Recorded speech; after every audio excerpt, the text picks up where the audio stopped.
Alors, le métal, l'être métal, c'est la perfection au masculin. Non, c'est pas ça.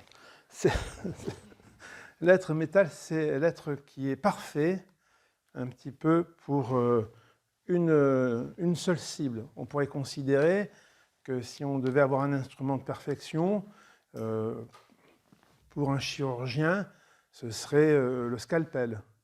Parce qu'avec le scalpel, il peut faire une coupe très très précise. Et donc le scalpel, par contre, il est à usage unique. Il ne va pas être utilisé pour autre chose. Donc quelqu'un qui est type métal, il peut être dans une structure de fonctionnement et ne pas pouvoir avoir de capacité d'adaptation. Voilà. Il est ultra précis et pour le faire varier, c'est quasiment impossible. Parce que dans sa construction, il est devenu le scalpel de ci, ou le scalpel de ça, ou le scalpel de ça. Voilà. Un métal qui a un tout petit peu évolué, on pourrait, moi j'aime bien donner cette image, on pourrait dire que c'est un couteau suisse.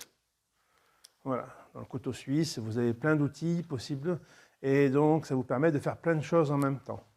Donc le métal très rigide, c'est le scalpel, à usage unique et très précis dans sa cible.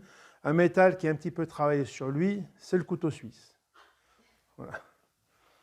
Donc une fois que j'ai dit que c'était le scalpel et le couteau suisse, le métal, vous comprenez qu'il n'a pas de capacité d'adaptation. Et que pour adapter le métal, on le fond et on le redonne une forme. Et un métal qui s'adapte, s'il doit être fondu, eh bien, il est fondu ou par des souffrances intenses de sa vie qui montent en fait sa température intérieure. Voilà, vous voyez cette image, hein, c'est la vie le fait souffrir, donc il va prendre une autre forme, ou sinon il faut passer par le feu,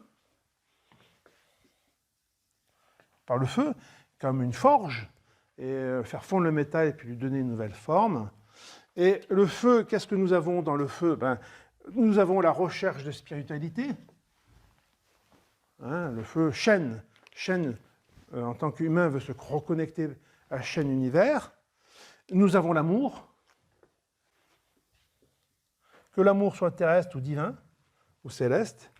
Et un être métal qui est aimé, qui vibre d'amour pour une femme, on va dire, enfin pour un autre être aimé, eh bien, il peut fondre et changer de forme et prendre une autre forme. Oui. Donc le métal n'a pas d'adaptation facile. Il a une adaptation qui passe par le feu, que ce soit le feu souffrance ou le feu amour. Avec le Père, avec l'autorité, avec le Père, ça nous amène à parler de la confiance en soi. Donc, quand quelqu'un a peu de confiance en lui ou des perturbations de sa confiance, ça nous ramène à analyser un petit peu l'énergie métal. Les enfants prennent confiance, on peut dire, c'est réducteur, avec le regard du Père. Le Père les regarde,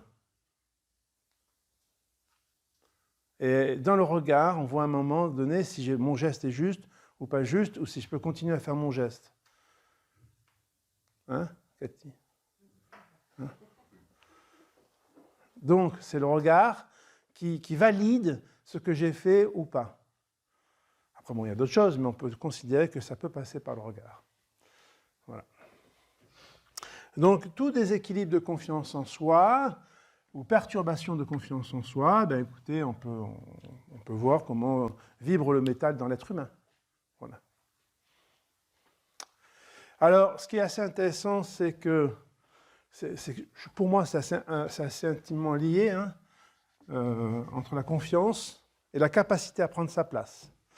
Donc, le dynamisme du métal me permet, si mon métal est bien nourri, s'il est équilibré, eh bien, ça me permet de prendre ma place dans l'espace.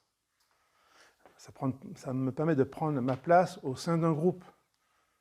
Ça me permet de me positionner et de pouvoir exprimer ce que je suis.